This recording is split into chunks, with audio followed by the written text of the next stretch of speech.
If everyone could make an empire off a sex tape, there'd be many more full holes and many more full wallets. Welcome back, everyone. Today we are going to be talking about one of my favorite things, which is which celebrities are Slytherins. Now, as a proud Slytherin myself, I pride myself on being a Slytherin, and I'm also the best person at sorting people into houses. I'm pretty much professional at it. You'll also notice the lovely Slytherin decor and Severus Snape.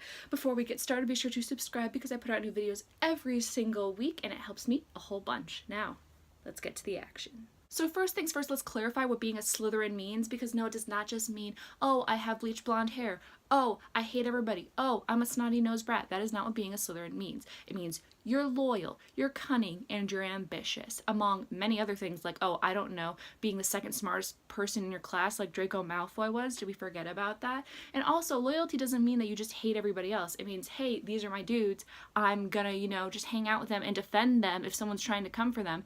Like, if they want to cast a bogey hex on someone, let's freaking do it. Also, can we just talk about the fact that them being self-preservationist doesn't mean that they're selfish and only care about themselves? No, it means we think about things before we do it. We take logical risk assessment, okay? We're thinking things through, everyone. We're not just going off and doing things like some people. Gryffindor. First person on our list is Kim Kardashian West. Now, people are thinking, what, Kim? She's not very bright. How could she be a Slytherin? Because there's cunning, okay? Cunning doesn't just mean book smarts. While it totally can be. We're very freaking bright, like a Draco Malfoy being the second smartest kid in his entire class. No, it means taking a situation, knowing what's working for you, and using that to your advantage. So if it's notoriety, then hey, you say, maybe I make a perfume off of this, and people will be interested by that because my name's out right now. It's striking when the iron is hot and taking your opportunities.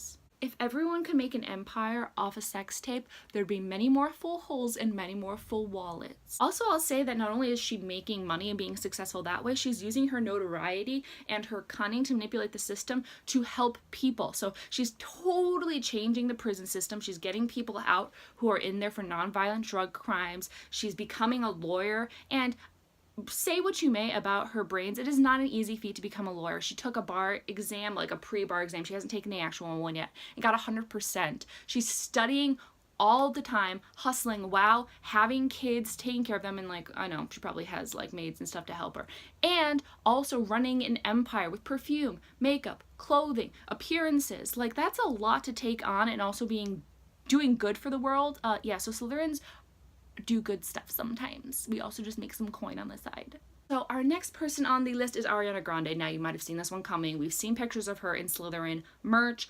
We knew which house she was in, but I just wanted to put her on the list because she really is so strong, and that's a big sign of a Slytherin, someone who can go through thick and thin, that spirit of just knowing that you have to do whatever you can do to get to the next day. So even if today is tough, you got to keep trucking because tomorrow's coming. You got to be prepared for it. Just her being so public about her mental health battles and being like, yo, this is what I'm dealing with, so you can take it or you can leave it, but I'm gonna be real about it, and this is what I'm going through. And I think that's amazing, because a lot of Slytherin is pride too, and that doesn't just mean like, oh, I'm proud of where I've come from. It means I'm proud of what I've gone through. I know where I'm going, and this is me. I'm not perfect. I don't have everything together, but I've been through a lot. It's made me stronger, and here I am. Next, we have Chelsea Handler. Now, this one I put on here because I think that she's just so true to herself. So she recently released a book where she talks about how she's finally getting into therapy, how she's addressing white privilege, and all of these different things, and just being really open about the struggles she's had in life, and also going against the grain of society, which I don't think people really think about much when they think about Slytherins, but you have these people who are kind of like, yo, this is how it is. And I know often that it gets depicted that they might be looking for, the way of least resistance or the path of least resistance, but I think a lot of it is actually more so like, I'm gonna be my true authentic self, and if you don't like it, too bad.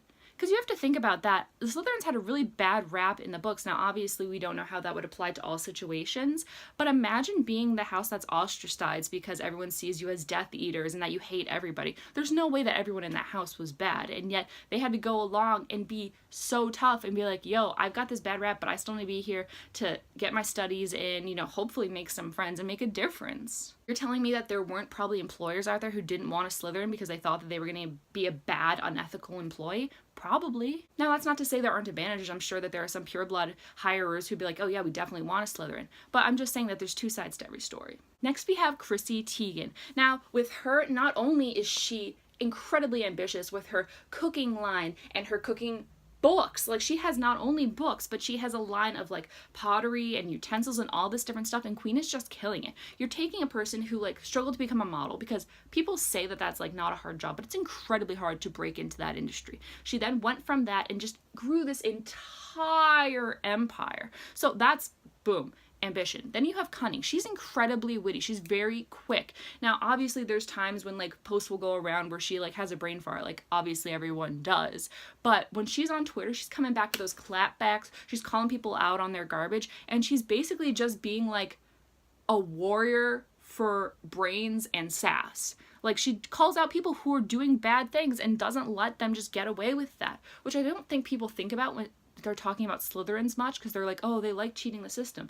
No, we just want people to pay for what they're doing wrong. So if we see someone who's being a tool or doing something that's unethical, we're gonna be like, yo, that's bad. If I can't do, and this sounds bad, but like, if I can't have an easier life and do what they're doing by cheating the system, I'm calling them out on it, because that doesn't make it fair for me, and I want to succeed just as much as they do. I'm not doing the breaks. I don't want to get in trouble for doing that. That's self-preservation. So they're not going to let that person get away with it. Thinking. When I was in school, I would always call out people who were cheating. Even into college, if I saw someone who was cheating on an exam, had their phone out, or was like talking to other people, you better believe after that class I was telling the teacher who was cheating. Because if I had to study and work hard to get good grades on this test, they're not getting good grades just because they were cheating.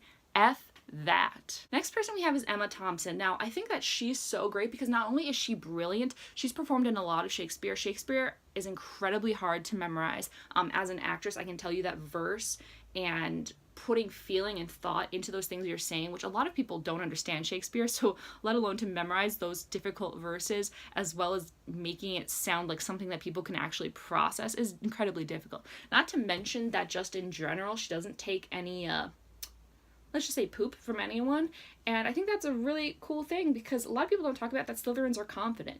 Like, they're self-assured and they know who they are, and I think that's Emma Thompson. So, and she's a dame now, so pretty much basically all Slytherins are royalty.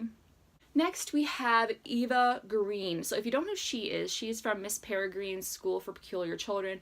She's also on the show Penny Dreadful on Netflix. She is such a fascinating person, and I think that cunning is this like perfect word for her, because the way she looks at the world and her craft is so particular and analyzed, and I think that's just brilliant, because Slytherins very much know how a system works. They know how a craft works, so they know how to take that system, pick it apart, and then use it to their advantage, or with a craft, delve into it and really, get into the bones of how it works. So I think that is her. Also, if you just look at her, like, she has that Slytherin aesthetic, which I know is kind of like shallow and whatever, but like, she's just aesthetics. And a big thing she once said was she was talking about doing nudity in films. And she was saying, like, I'm down for it because just because society says that it's sexual, if I think it adds to the art, I'm gonna do it. So I think that's interesting, because it's like going against the system, which again, people always say Slytherins believe that rules are meant to be broken, and I disagree. I think that Slytherins want to follow the rules because that's self-preservation things, but when they see things that are off in the system, like cheating or other things that give them the disadvantage because other people are having an unfair advantage, they call it out. So that's, I think, more what it is, going against society, going against, the paradigm of what everyone else is doing. So there's some food for thought. And my last one is Chris Harrison from The Bachelor. Now, obviously, I do a whole Bachelor series on this channel, but the reason I think that he's a true Slytherin is because he can manipulate any conversation into good TV. So you could have someone who is just wet cardboard, and he can think of something to talk to them about. He can give them some kind of an angle. He can, say something that's going to make a great sound clip or video for them to use in promoting the show. A lot of people think that those things are staged, and they totally are. Producers totally have, a script or something that they want to show them, but people I don't think understand how hard it is to host a show or to do interviews and make them interesting, because a lot of people aren't used to being on camera, so they're like, I don't know what to say. It takes a really good, cunning person to know how to do that. He also knows how to like play up the drama, ask questions that are going to be more, you know, spicy. And again, yeah, he has producers helping him, but him as a person, like, we know. He also made books and like does podcasts and interviews and tons of things to like get that side coin. So like, hustle all day, ambition all day. That's it for today's video, you guys. I hope you enjoyed it. Let me know in the comments if there are any that you definitely disagreed with, or some that you're like, yo, so true, I'd never thought of that before. And also let me know if you want me to do these for Hufflepuff, Gryffindor, Ravenclaw. I'm probably gonna do it anyway, but like, let me know if you want it. Be sure to subscribe because I put out new videos every single week and it helps me a whole bunch. Subscribe.